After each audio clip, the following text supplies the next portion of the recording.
आणि आताची मोठी बातमी, उद्धव ठाकरे राजापूरमध्ये दाखल झालेले आहेत। राजन साळवींच्या मतदारसंघात ठाकरे यांची जाहीर सभा आज होणार आहे। उद्धव ठाकरे आता राजापूरमध्ये दाखल झालेत, तेव्हाची ही दृश्य आपण बघतोय। जंगी स्वागत त्यांच्यावरती करण्यात आलेलं आहे।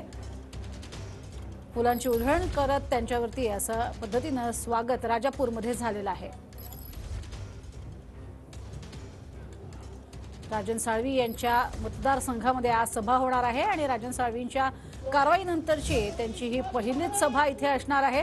त्यामुळे उद्धव ठाकरे कसा निशाणा साधतात हे पाहणे महत्त्वाचे ठरणार आहे। तर ही थेट दृश्य आपण बघतोय। सध्या जे व्यासपीठ उभारण्यात आलेलं आहे त्या व्यासपीठावरती स्वतः उद्धव ठाकरे आणि पत्नी रश्मी ठाकरे या देखील उपस्थित असलेले पाहायला मिळत आहेत। राजापूरमध्ये असे दाखल झालेले आहेत आणि राजापूरमध्ये मोठ्या सभेचं आयोजनही करण्यात आलेलं आहे। ईडी सीबीआयच्या कारवायांवरून यापूर्वी सुद्धा अनेकदा उद्धव ठाकरेंनी भाजपवरती निशाणा साधलेला आहे, केंद्रावरती निशाणा साधलाय।